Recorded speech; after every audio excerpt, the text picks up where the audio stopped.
The human body can survive 3 weeks without food, 3 days without water, and only 3 minutes without air. But what happens when you're a trained killer, abandoned in one of Earth's most unforgiving places, with nothing but the clothes on your back and the will to live? This is the story of Lieutenant Sarah Martinez, a Navy SEAL who discovered that sometimes the greatest enemy isn't the one shooting at you from across a battlefield. Sometimes it's the people you trusted most, the blazing sun above your head, and the endless sea of sand that stretches beyond every horizon. When her own unit left her to die in the Mojave Desert, they thought they knew exactly how long she had. They calculated her chances, marked the time, and drove away believing they'd never see her again. They were about to learn that Navy SEALs don't just survive anything. They thrive in the impossible, and they never, ever forget. Sarah Martinez felt the first drops of sweat forming on her forehead as the convoy vehicle came to an abrupt stop. The engine's rumble died, leaving only the sound of wind whipping across the empty desert landscape. She had been dozing in the back seat, her body still recovering from their last mission, when the sudden silence jolted her awake. "Why are we stopping here?" she asked, looking through the dusty windows at the endless expanse of sand dunes and rocky outcroppings. There was nothing for miles in any direction, just the kind of desolate wilderness that made the Mojave Desert famous for swallowing people whole. Sergeant Collins, who had been driving, turned around with an expression she had never seen before. His usual friendly demeanor was gone, replaced by something cold and calculating. "Orders came in while you were sleeping, Martinez. We need to make a supply drop here." Something felt wrong. Sarah's instincts, honed by years of combat training and dangerous missions, screamed at her to pay attention. They were supposed to be heading back to base after a routine reconnaissance mission near the Nevada border. There had been no mention of any supply drops, and this location was nowhere near any known military installations or friendly positions. "What kind of supply drop?" she pressed, her hand instinctively moving toward her sidearm. But as she reached for her holster, she realized it was empty. Her weapon, along with her tactical gear, had been stowed in the vehicle's cargo compartment when they began the journey back to base. Collins exchanged a meaningful glance with Corporal Jenkins, who was sitting in the passenger seat. Jenkins nodded slightly, a gesture so subtle that most people would have missed it. But Sarah had been trained to notice everything, to read the smallest signs that could mean the difference between life and death. "You need to get out of the vehicle, Sarah," Collins said, his voice taking on an official tone that sounded rehearsed. "There's been a development regarding your last mission report." The last mission report. Sarah's mind raced back to 3 weeks earlier, when their unit had been tasked with investigating suspicious activity near a remote military contractor's facility. What they had found there had shocked her to the core. Evidence of illegal arms sales, falsified documents, and, most damning of all, proof that someone high up in their chain of command was involved in selling weapons to hostile foreign agents. She had done what any loyal soldier would do. She had documented everything, photographed the evidence, and prepared a comprehensive report for the appropriate authorities. But now, looking at the faces of her fellow SEALs, she realized her loyalty might have signed her own death warrant. "I'm not getting out of this vehicle until someone explains what's really going on here," Sarah said firmly, crossing her arms and settling back into her seat. Her training kicked in as she began assessing her situation.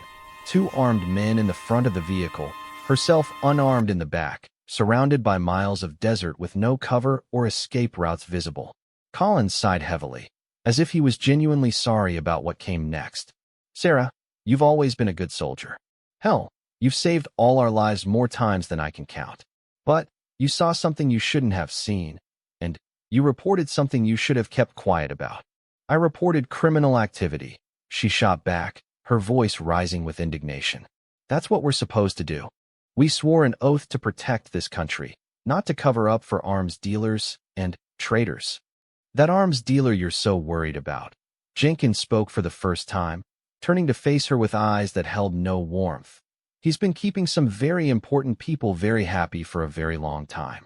Your little report threatens to upset a balance that's been years in the making." Sarah felt her blood run cold as the full scope of the situation became clear. This wasn't just about one corrupt official or a single illegal operation. This was about a network of people, possibly reaching into the highest levels of military and government, who were willing to kill to protect their secrets. "So what's the plan here?" she asked, surprised by how calm her own voice sounded. "You're going to murder a fellow SEAL in the middle of the desert and hope nobody asks questions?" Collins actually looked pained as he answered. "Nobody's talking about murder, Sarah. We're just going to leave you here for a while. Let you think about things. Maybe when we come back in a few days, you'll have a different perspective on what you think you saw." The lie was so obvious it was almost insulting.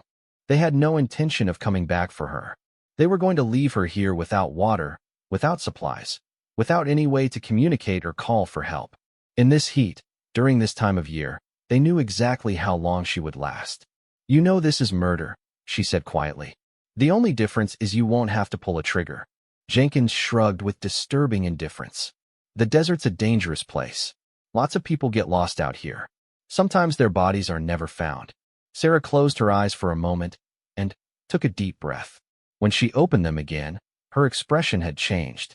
The shock and betrayal were still there, but now they were mixed with something else. Determination, anger, the cold, calculating mindset that had made her one of the most effective SEALs in her unit. "Before you do this," she said slowly, "I want you both to understand something. I've survived Taliban ambushes in Afghanistan. I've completed underwater demolition missions in conditions that would kill most people. I've been shot, stabbed, and blown up more times than either of you. And I'm still here. If you think the desert is going to do what enemy soldiers couldn't, you're about to learn just how wrong you can be." Collins laughed, but there was no humor in it. "Sarah, you're tough. Nobody's denying that. But you're not superhuman. Nobody survives out here without water. Nobody." "We'll see about that," she replied, and something in her tone made both men shift uncomfortably in their seats. The standoff continued for several more minutes, with Sarah refusing to get out of the vehicle and her former teammates growing increasingly agitated.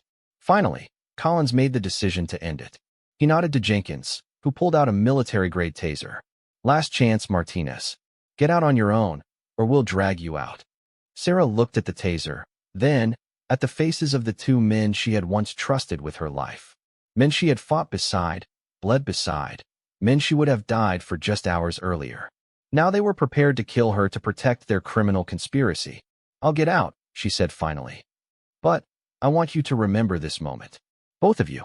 Remember how you felt right now, because when I survive this and come back, I want you to recall exactly what it felt like to betray someone who would have given their life for you." She opened the vehicle door and stepped out into the blazing afternoon sun. The heat hit her like a physical blow, and she could already feel the moisture being sucked from her skin by the dry desert air. The ground beneath her feet was baked hard as concrete, scattered with rocks, and dotted with the occasional thorny bush that somehow managed to survive in this hostile environment. Collins and Jenkins got out of the vehicle as well, moving to the back to retrieve her personal effects. They threw her duffel bag onto the ground, but when she moved to check its contents, Jenkins held up a hand to stop her. "Leave it," he said. "We need to make sure you don't have anything that could help you get out of here." They went through her bag methodically, removing her GPS device, her emergency radio, her water purification tablets, and even her signal mirror. They left her with nothing but her clothes, a few personal items that had no survival value, and a combat knife that they somehow missed in their search. "Your best bet is to start walking east," Collins said as they prepared to leave. "Maybe you'll get lucky and run into a highway patrol officer or a park ranger. Though I wouldn't count on it. This area doesn't see much traffic." He was lying again, and they all knew it. Walking east would take her deeper into the desert, farther from any hope of rescue. But Sarah simply nodded, as if she believed him. "Thanks for the advice," she said sarcastically. Jenkins climbed back into the passenger seat while Collins walked around to the driver's side. As he opened his door, he paused and looked back at Sarah one last time. "For what it's worth," he said, "I really am sorry it came to this. You were a good soldier." "Were?" Sarah raised an eyebrow. "I'm not dead yet." Collins started the engine and put the vehicle in gear. As they drove away, Sarah stood perfectly still and watched until the dust cloud from their departure settled and the vehicle disappeared entirely over a distant ridge. Only then did she allow herself to feel the full weight of her situation. She was alone in one of the most dangerous deserts in North America, with no water, no communication equipment, and no realistic hope of rescue. The temperature was already over 100 degrees and would likely climb higher before the day was over.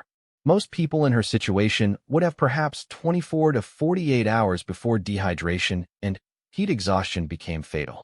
But Sarah Martinez was not most people. She was a Navy SEAL, trained to survive in hostile environments, trained to think clearly under pressure, and trained never to give up no matter how hopeless the situation appeared. She walked over to her duffel bag and began a thorough inventory. The rocky outcropping Sarah had spotted turned out to be farther away than she had initially thought. What appeared to be a short walk from the drop-off point became a grueling 2-hour trek across uneven terrain that seemed designed to sap her strength and cook her alive. By the time she reached the base of the formation, the sun was beginning its descent toward the western horizon, and her body was already showing signs of serious dehydration. Her mouth felt like it was lined with cotton, and her tongue had begun to swell slightly, making it difficult to swallow. These were early warning signs that she recognized from her survival training. But knowing what was happening to her body and being able to do something about it were two very different things. The rock formation rose about 30 feet above the desert floor, its weathered surface carved into interesting shapes by centuries of wind and occasional rain. More importantly, it offered several small caves and overhangs that would provide crucial shade during the hottest parts of the day. Sarah began climbing immediately, using her combat knife to test handholds and her military boots to find secure footing on the rough stone. Halfway up the formation, she found exactly what she had been hoping for, a shallow cave that was just deep enough to shelter her entire body from direct sunlight. The cave faced northeast, which meant it would be shaded during the afternoon and evening hours when the heat was most deadly. Even better, the cave showed signs of previous use by animals, which suggested there might be a water source somewhere nearby. Sarah crawled into the cave and immediately began preparing for what would be a critical first night. Most people lost in the desert made the mistake of walking during the day and resting at night. But that was exactly backwards. The key to desert survival was to rest during the heat of the day and travel during the cool hours of darkness when the body lost less water through perspiration. She used her combat knife to clear loose rocks and debris from the cave floor, creating a relatively comfortable sleeping area. Then, she began the more challenging task of finding water. Her survival training had taught her to look for signs of moisture in even the most arid environments, and she began systematically exploring the area around her shelter. The first promising sign came in the form of animal tracks near the base of the rock formation. Desert creatures were experts at finding water sources that humans often overlooked, and the presence of multiple sets of tracks suggested regular visits to this location. Sarah followed the tracks carefully, noting that they seemed to converge near a cluster of large boulders about 50 yards from her cave. When she reached the boulders, she discovered something that gave her the first real hope she had felt since being abandoned. There, hidden in the shadow between two massive stones, was a small depression in the rock that held perhaps a cup and a half of stagnant water. It wasn't much, and it certainly wasn't clean, but it was liquid, and right now that made it more valuable than gold. Sarah knew better than to drink the water immediately. Contaminated water could cause severe illness that would kill her just as surely as dehydration, perhaps even more quickly.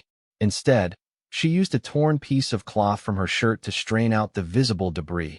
Then, let the water settle in her metal cup while she continued exploring. As the sun continued to set, she expanded her search pattern around the rock formation. Desert survival wasn't just about finding water. It was about finding multiple sources of water and learning to extract moisture from the environment itself. Her instructors at SEAL training had hammered this principle into every student. Redundancy was the difference between life and death. Near a patch of barrel cacti, she found her second source of moisture. The cacti themselves contained water, but accessing it safely required careful technique. Using her knife, she cut into one of the smaller cacti and began the slow process of extracting the pulpy interior. Cactus water was bitter and sometimes mildly toxic, but it could provide crucial hydration in small quantities. More importantly, she discovered that the ground around the cacti showed signs of seasonal water flow. This area had probably been a small stream bed during the last rainy season, which meant there was a good chance of finding underground water if she could dig deep enough. But digging would have to wait until she had more energy and better tools. Right now, with the sun setting and the temperature finally beginning to drop, she needed to focus on immediate survival needs. Sarah returned to her cave as the last light faded from the western sky. The temperature had already dropped 20 degrees, and she knew it would continue falling throughout the night. Desert nights could be surprisingly cold, and hypothermia was just as dangerous as heat stroke in this environment. She used her remaining energy to gather dry brush and small pieces of wood from around the base of the rock formation. Fire would serve multiple purposes: warmth during the cold night hours, a way to purify the questionable water she had found, and, most importantly, a signal that might be seen by aircraft or distant ground vehicles. Building a fire without matches or a lighter was a skill every SEAL learned during survival training. But doing it when you were already dehydrated and exhausted was much more challenging than practicing it in controlled conditions. Sarah used the back of her knife blade to strike sparks from a piece of flint she found among the rocks, focusing the sparks onto a small pile of dry grass and bark shavings. It took her nearly an hour to get the first flame started, and by the time she had a sustainable fire burning, full darkness had settled over the desert. The flames provided blessed warmth and cast dancing shadows on the walls of her cave. More importantly, the fire gave her a way to boil the stagnant water she had found, killing any bacteria or parasites that might be lurking in it. As the water heated in her metal cup, Sarah allowed herself to take stock of her situation. She had shelter, she had found water, and she had fire. These were the three fundamental requirements for short-term survival in any hostile environment. But she was still facing enormous challenges. Her body was already showing signs of serious dehydration despite her careful water conservation. Her urine output had decreased significantly, and what little she had produced was dark yellow, indicating that her kidneys were struggling to function normally. Her heart rate was elevated even when she was resting, another sign that her cardiovascular system was under stress. More concerning was the realization that her water sources were extremely limited. The pool between the rocks might last her 2 or 3 days if she was very careful, and the cactus plants would only provide small amounts of barely drinkable liquid. Unless she could find a more substantial water source, she would be in serious trouble within a week. But Sarah had not survived years of dangerous military operations by focusing on problems she couldn't solve. Instead, she began planning her next moves. Tomorrow, during the coolest part of the day just before dawn, she would begin digging near the seasonal stream bed. If she could find underground water, even a small seepage, it might be enough to sustain her until rescue arrived. More importantly, she needed to start moving toward populated areas instead of just trying to survive in place. Her former teammates had chosen this location specifically because it was isolated and unlikely to see any traffic. If she was going to be rescued, she would probably have to walk out of the desert on her own. The boiled water was finally cool enough to drink, and Sarah forced herself to sip it slowly despite her body's desperate desire to gulp it down. Drinking too much too quickly could cause vomiting, which would waste precious fluid and electrolytes. Every drop had to count. As she nursed the warm, bitter water, Sarah's mind turned to the larger situation that had led to her being abandoned here. Collins and Jenkins were probably back at base by now, filing their false reports and trying to cover their tracks. They would claim she had wandered off during a routine stop, perhaps suggesting that the stress of recent missions had affected her judgment. The thought of them getting away with their betrayal, continuing their criminal activities while she died slowly in the desert, filled her with a cold rage that was almost as warming as the fire. She would not give them that satisfaction. She would survive this ordeal, and when she did, she would make sure they paid for what they had done. But revenge was a luxury she could not afford to think about right now. Right now, survival was everything. Tomorrow would bring new challenges, new opportunities to find water and shelter, and hopefully new progress toward getting out of this wasteland alive. Sarah carefully extinguished her fire, burying the coals, and Sarah woke before dawn to the sound of her own heartbeat pounding in her ears. The cold desert air had left her shivering despite the shelter of the cave. But more concerning was the way her body felt when she tried to move. Her muscles were stiff and weak, her joints ached, and her head throbbed with the beginning stages of serious dehydration. She forced herself to sit up slowly, fighting waves of dizziness that threatened to knock her back down. This was day 2, and already her body was showing signs of significant distress. She had perhaps 24 to 48 hours before the dehydration became life-threatening, which meant today's activities could determine whether she lived or died. The eastern horizon was just beginning to show the faint gray light that preceded sunrise. This was the coolest part of the day, when the air temperature dropped to its lowest point and her body would lose the least amount of water through perspiration. If she was going to do any physical work, now was the time. Sarah crawled out of her cave and immediately began the careful descent down the rock formation. Her movements were slower and less coordinated than they had been the previous day, clear evidence that her body was already operating under severe stress. But she could not afford to rest. Rest meant death, and death was not an option. She made her way to the seasonal stream bed she had identified the previous evening and began digging with her hands and her combat knife. The ground was harder than she had expected, baked by years of desert sun and compacted by occasional flash floods. But underneath the top layer of sand and gravel, the soil was slightly different in color and texture, suggesting that water had passed through this area more recently. Digging was exhausting work in her weakened condition, and Sarah had to rest frequently to avoid overexertion. Too much physical activity would cause her to lose precious fluids through sweat, but she needed water desperately enough to take the risk. After 2 hours of careful excavation, she had created a hole nearly 3 feet deep and about 2 feet across. At first, the hole remained dry despite her efforts. But as the sun rose higher and began warming the desert floor, something remarkable happened. The bottom of the hole began to show signs of moisture. Not flowing water, but a gradual seepage that suggested an underground aquifer or the remnants of the last seasonal rain. Sarah's heart raced with excitement as she watched the first drops of muddy water slowly accumulate in the bottom of her improvised well. It would take hours for enough water to collect for drinking, but it was hope. More than hope, it was proof that survival was possible if she was smart and patient. While she waited for the water to accumulate, Sarah used the morning hours to explore the area around her shelter more thoroughly. Yesterday's search had been focused on immediate water needs, but today she needed to think strategically about long-term survival and eventual escape. From the highest point of the rock formation, she could see for miles in every direction. The landscape was dominated by rolling hills of sand and stone, broken by occasional mesas and dry creek beds. To the north, she could make out what might be a distant highway, though it was so far away that she could not be certain. To the east and west, there was nothing but more desert stretching to the horizon. But to the south, Sarah noticed something that made her reconsider her entire situation. There, perhaps 5 or 6 miles away, was what appeared to be an abandoned structure.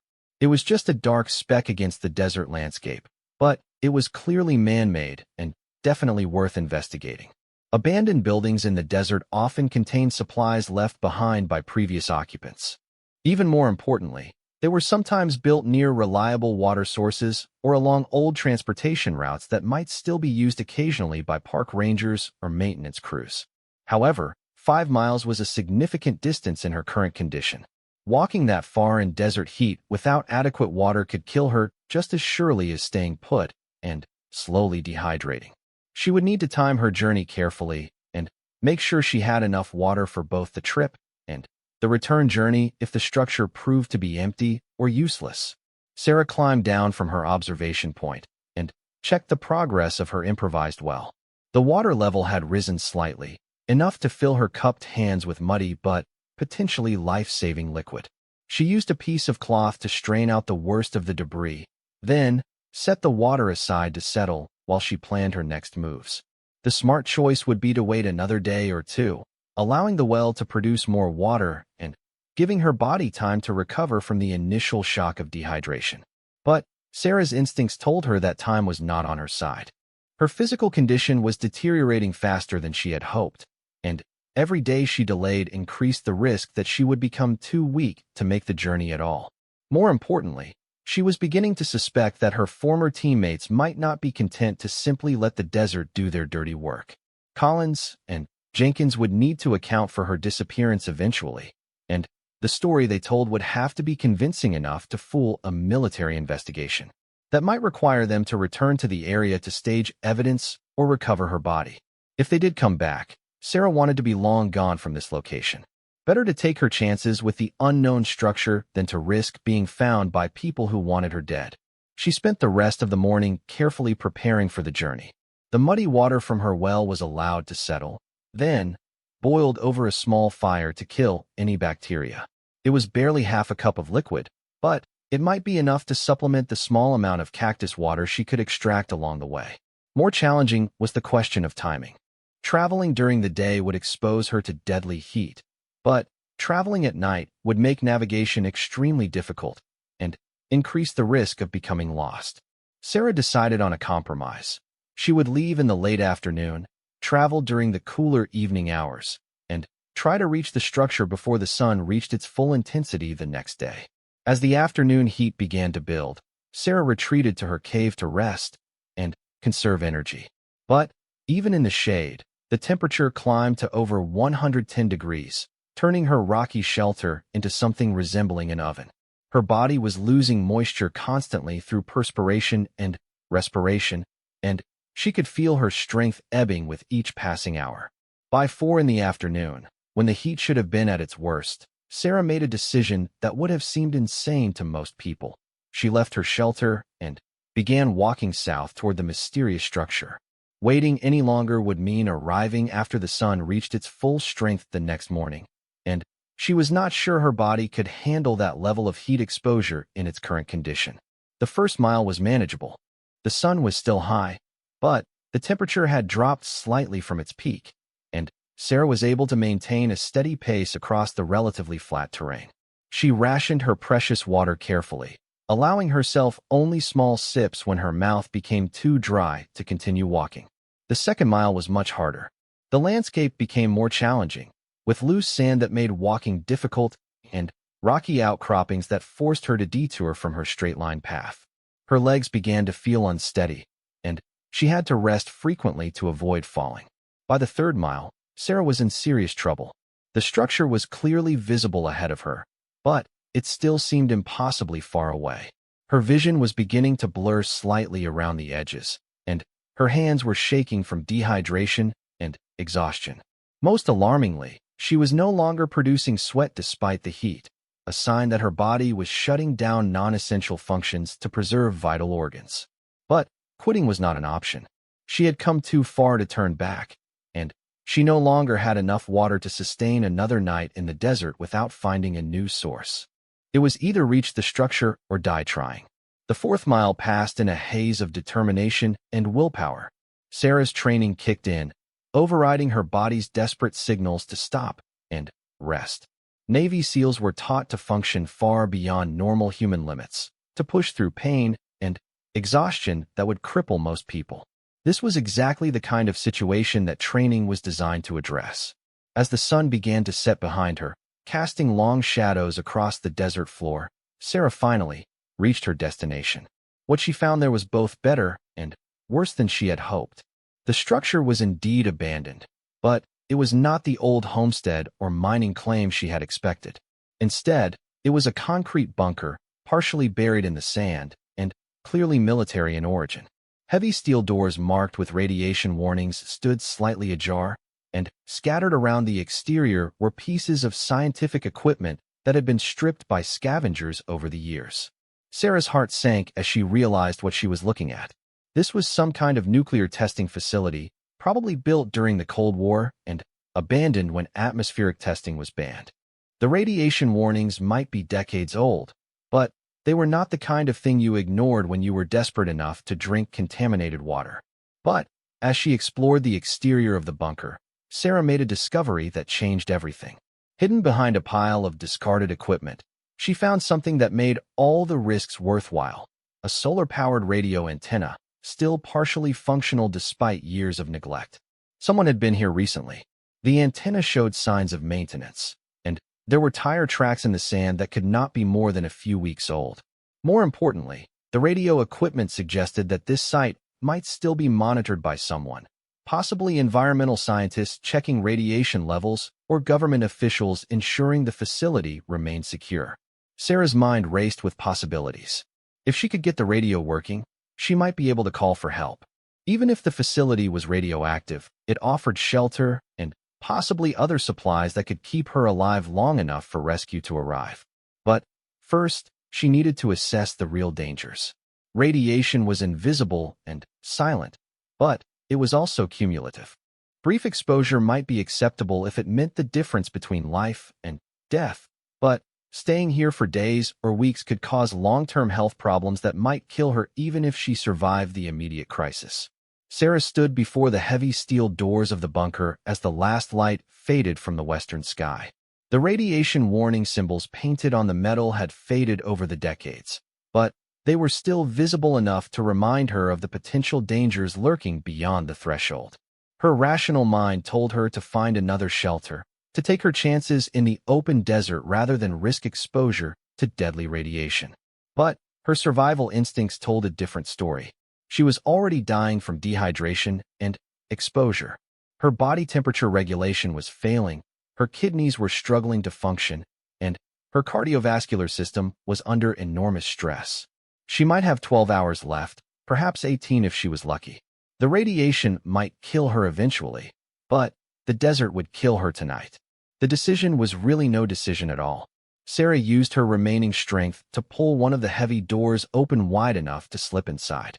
The hinges protested with a grinding screech that echoed through the underground chambers, but the door moved more easily than she had expected. Someone had definitely been maintaining this facility, at least minimally. The interior of the bunker was a stark contrast to the harsh desert environment outside. The air was cool and still, with a metallic taste that suggested recycled ventilation systems. Emergency lighting flickered along the corridors, powered by the solar collectors she had seen outside. Most importantly, there was the subtle sound of dripping water somewhere in the depths of the facility. Sarah's heart raced with hope as she followed the sound deeper into the bunker. The corridor was lined with doors leading to what appeared to be laboratories, storage rooms, and office spaces. Most of the equipment had been removed or stripped over the years, but the basic infrastructure remained intact. The dripping sound led her to what had once been a decontamination chamber. Rusted pipes ran along the ceiling, and in one corner, a slow but steady leak had created a small pool of water on the concrete floor. It was not much, perhaps a few cups worth, but it was clean and fresh compared to the muddy seepage she had been drinking. Sarah knelt beside the pool and cupped her hands to drink. The water was metallic tasting but wonderfully cool, and she felt immediate relief as it hit her parched throat. She forced herself to drink slowly, despite her body's desperate desire to gulp down as much as possible. Too much water too quickly could cause serious problems when someone was severely dehydrated. As she drank, Sarah's mind began to clear for the first time in days. The immediate threat of death from dehydration was temporarily relieved, which allowed her to think strategically about her next moves. This bunker was clearly more than just an abandoned relic. Someone was maintaining it, probably scientists or government officials monitoring radiation levels or conducting environmental studies. That meant there was a good chance that people would return here eventually. It also meant there might be communication equipment, supplies, or other resources that could help her survive until rescue arrived. But, most importantly, it meant she was no longer completely cut off from civilization. Sarah began a systematic exploration of the facility, using her combat knife to pry open doors and her military training to navigate in the dim emergency lighting. The bunker was larger than she had expected, with multiple levels connected by metal staircases. Most of the upper level consisted of laboratories and administrative offices, but the lower levels appeared to house more substantial equipment and storage areas. In what had once been a communications room, Sarah found exactly what she had been hoping for: radio equipment that showed signs of recent use. Most of the sophisticated electronics had been removed over the years, but there was still a functional emergency radio capable of reaching military and civilian frequencies. Even better, it was connected to the solar power system and appeared to be in working condition. Sarah's hands shook with excitement and exhaustion as she powered up the radio and began scanning frequencies. Most channels produced nothing but static, but on the emergency bands, she began picking up faint voices. Park rangers coordinating a search and rescue operation somewhere to the north. Military aircraft conducting training exercises near a base that had to be within 50 miles of her location. For the first time since being abandoned in the desert, Sarah had a way to call for help. But she forced herself to think carefully before transmitting. Collins and Jenkins would expect her to be dead by now, but they might still be monitoring emergency frequencies just in case she had somehow survived long enough to call for rescue. If they intercepted her transmission, they might be able to reach her before legitimate rescue forces could respond. Instead of immediately calling for help, Sarah decided to gather more intelligence about her situation. She began monitoring the radio frequencies, listening to traffic patterns, and trying to identify which agencies were active in the area. Military communications were encrypted and largely unintelligible, but civilian emergency services used clear voice transmission that she could understand. What she learned was both encouraging and disturbing. There was indeed a significant amount of search and rescue activity in the region, but it was focused on areas much farther north than her current location. Park rangers were looking for missing hikers near established trail systems, not for military personnel in classified nuclear testing sites. More concerning was what she learned from monitoring military frequencies. While she could not understand the encrypted communications, the traffic patterns suggested heightened activity at nearby bases. There were more aircraft movements than normal, more ground patrols, and what sounded like increased security protocols. Sarah began to suspect that her disappearance had triggered more than just a routine missing person investigation. Collins and Jenkins might have underestimated how much attention her absence would attract, especially given the sensitive nature of her last mission report. If military investigators were already asking questions about her disappearance, her former teammates might be feeling pressured to tie up loose ends. The thought sent a chill through her that had nothing to do with the underground facility's cool air. If Collins and Jenkins were worried about military investigators, they might decide to return to the desert to make sure she was actually dead. And if they found her alive, they would not make the mistake of simply abandoning her again. Sarah turned off the radio and continued her exploration of the bunker. She needed to find supplies, weapons, and better shelter before anyone came looking for her. The facility had clearly been designed to support a significant number of people for extended periods, which meant there had to be supply caches somewhere in the complex. Her search paid off in the lower levels of the bunker. Behind a door marked with additional radiation warnings, she found a storage room that had been largely overlooked by scavengers. Sealed containers held emergency rations, water purification tablets, basic medical supplies, and, most importantly, radiation detection equipment that would tell her exactly how dangerous this place really was. The radiation detector was an older model, but it was still functional and showed readings that were actually reassuring. Background radiation in the bunker was elevated compared to normal levels, but not dangerously so for short-term exposure. The concrete structure and underground location provided excellent shielding from whatever contamination might exist in the surrounding soil. Sarah felt a surge of hope as she inventoried her newfound resources. Sarah woke on her fourth day in the desert feeling more human than she had since being abandoned. The steady supply of water and emergency rations had allowed her body to begin recovering from the severe dehydration and malnutrition that had nearly killed her. Her mind was clear, her hands were steady, and for the first time since this ordeal began, she felt like she was thinking 3 steps ahead instead of just trying to survive the next few hours. She spent the morning continuing her exploration of the bunker, uncovering additional supplies and equipment that previous scavengers had missed. In a sealed storage compartment, she found something that made her smile for the first time in days, a military-grade communication device with satellite uplink capability. It was an older model, but It was designed to work in remote locations where conventional radio signals could not reach. More importantly, it was encrypted and used military frequencies that Collins and Jenkins would not be monitoring. Sarah could use it to contact legitimate military authorities without worrying about her former teammates intercepting the transmission. But she was no longer sure she wanted to call for immediate rescue. The past 3 days had given her time to think about the larger implications of her situation. Collins and Jenkins had not acted alone in their betrayal. The arms-dealing operation she had uncovered was too sophisticated and too well-protected to be the work of 2 corrupt SEALs. There had to be others involved, possibly people with significant influence within the military hierarchy. If she called for rescue now, there was a good chance that her report would be buried or discredited. Her former teammates would claim she had suffered psychological breakdown from stress and exposure, and without physical evidence to support her allegations, the criminal conspiracy would continue operating. The people responsible for trying to kill her would escape justice, and they would be free to eliminate any other threats to their operation. Sarah had a better idea. She would use her current situation to gather evidence and build an airtight case against everyone involved in the conspiracy. The bunker gave her shelter and resources. The communication equipment gave her the ability to conduct covert intelligence gathering. And, most importantly, her presumed death gave her the element of surprise that she would need to expose the entire operation. But, first, she needed to deal with Collins and Jenkins. Her military training had taught her that you never left enemies behind you when advancing toward an objective, and, as long as those 2 were free to operate, they represented a constant threat. They knew too much about her capabilities and her methods to be ignored.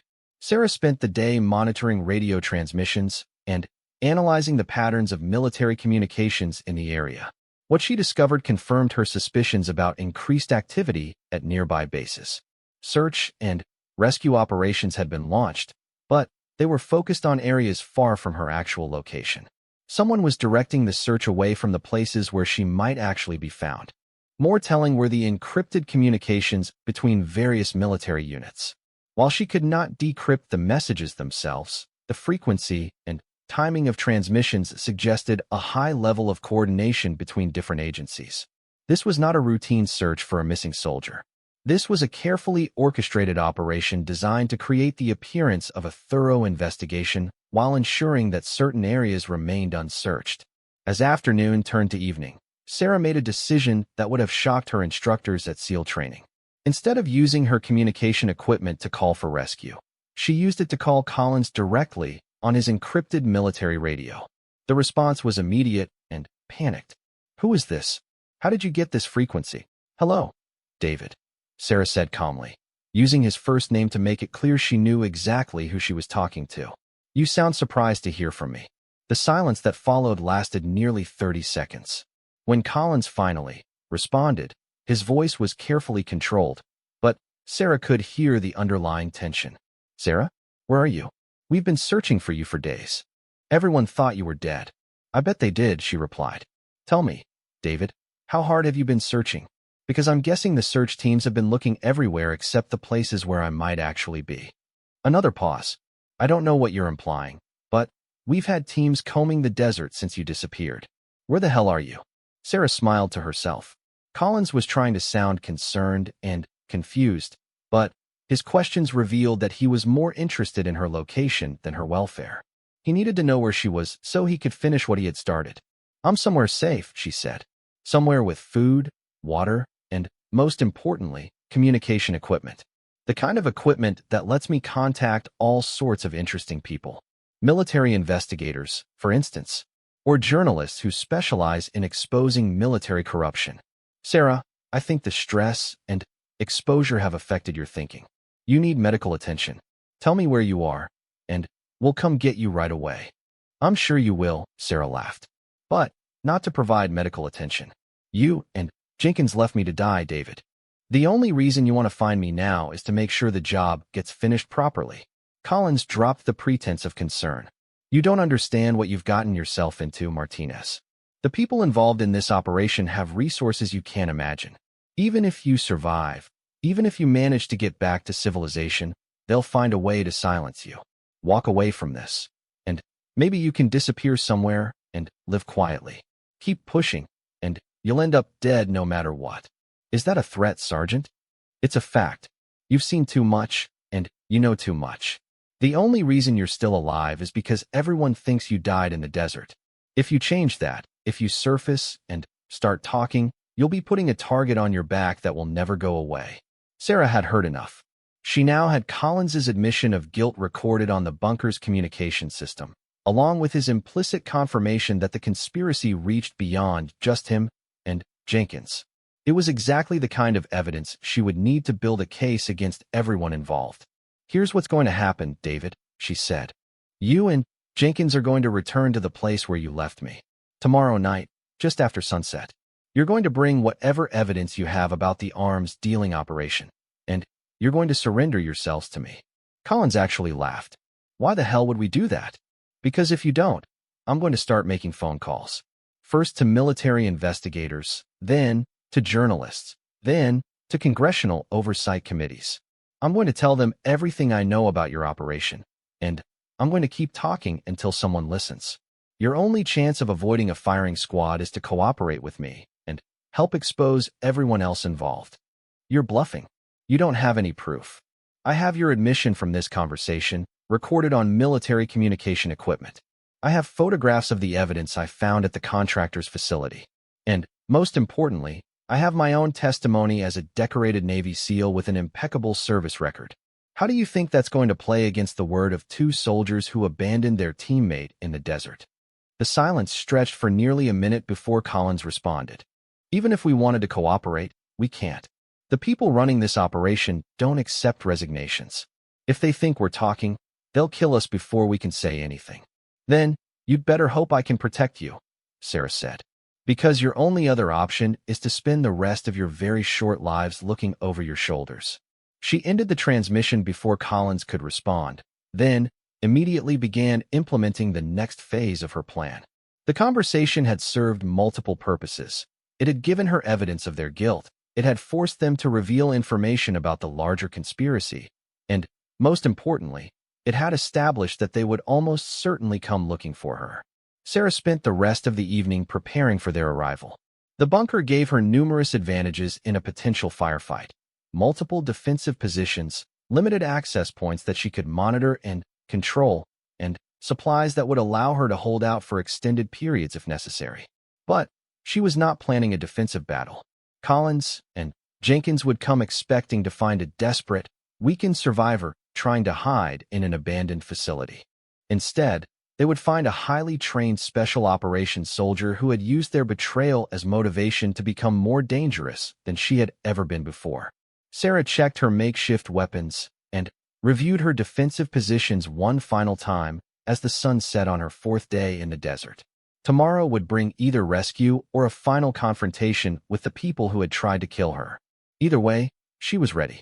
The girl they had left to die in the desert was gone. In her place was something harder, smarter, and infinitely more dangerous.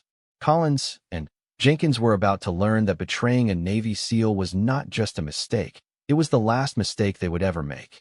As darkness settled over the abandoned facility, Sarah Martinez prepared for war. She had survived everything the desert could throw at her. Now it was time to show her enemies that she could survive anything they could dish out as well.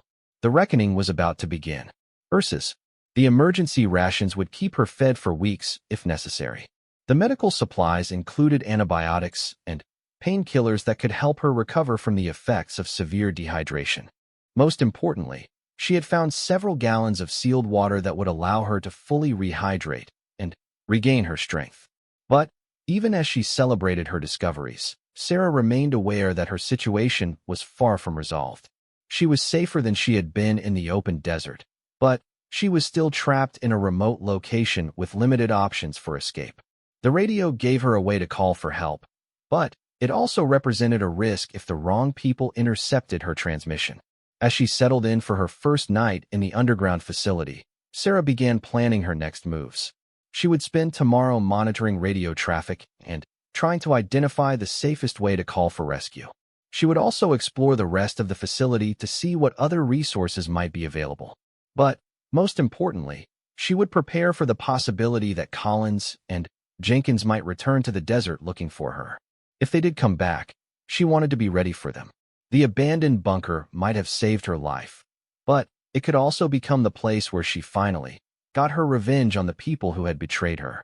Sarah found a comfortable spot in the storage room, surrounded by supplies and with easy access to the radio equipment.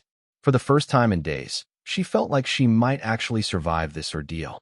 But survival was no longer her only goal. Now she wanted justice, and she was beginning to formulate a plan that would give her both. The bunker's emergency lighting cast strange shadows on the concrete walls as Sarah drifted off to sleep. Tomorrow would bring new challenges and new opportunities. But tonight, she was alive, she was safe, and she was planning her comeback. Collins and Jenkins thought they had solved their problem by abandoning her in the desert. They were about to learn that they had simply given her time to prepare for war. As darkness fell over the desert, Sarah faced one of the most difficult decisions of her life. She could play it safe, avoid the potentially radioactive bunker, and try to survive with the limited resources she could find outside. Or she could take the risk, enter the facility, and hope that whatever dangers lurked inside were less deadly than certain dehydration in the open desert. Standing in the shadow of the abandoned nuclear facility, with her water nearly gone and her body failing, Sarah realized that her former teammates had made an even bigger mistake than she had initially thought. They had not just left her to die in the desert. They had accidentally led her to exactly the kind of place where a trained military operative could find the tools and resources needed not just to survive, but to fight back. Tomorrow would bring new challenges, but tonight, for the first time since being abandoned, Sarah Martinez felt like she might actually make it out of this alive. Wring the ashes to prevent any accidental brush fires. Then, she settled into her shallow cave, using her duffel bag as a pillow and her knife within easy reach. The desert night was full of sounds, the distant howl of coyotes, the rustle of small animals moving through the brush, the whisper of wind through the rock formations. Some people might have found those sounds frightening, but to Sarah they were reassuring. Life existed here, even in this harsh environment. Animals had found ways to survive and even thrive in conditions that seemed impossible. If they could do it, so could she. As she drifted off to sleep, her last conscious thought was a promise to herself. She would not just survive this ordeal. She would emerge from it stronger, smarter, and more determined than ever. Collins and Jenkins thought they had buried their problem in the desert sand. Tomorrow, she would begin proving them wrong. Free of what she had left. The knife they had missed was a good start, but she would need much more than that. As she searched through her remaining possessions, her mind was already working on a survival plan. The first priority was shelter from the sun. The second was water. The third was signaling for rescue. But underlying all of those immediate concerns was a deeper, more personal motivation. Collins and Jenkins thought they had solved their problem by abandoning her here. They thought they could go back to their base, file a report about how she had wandered off and gotten lost during a routine mission, and continue their criminal activities without interference. They were about to discover that they had made the biggest mistake of their lives. Sarah had every intention of surviving this ordeal, and when she did, there would be a reckoning. She would expose their conspiracy, see them brought to justice, and make sure they understood that betraying a Navy SEAL was something you only got to do once. The sun beat down mercilessly as she shouldered her mostly empty duffel bag and began walking. Not east, as Collins had suggested, but north toward a rocky outcropping that might provide some shade and a vantage point to survey the surrounding area. She had work to do,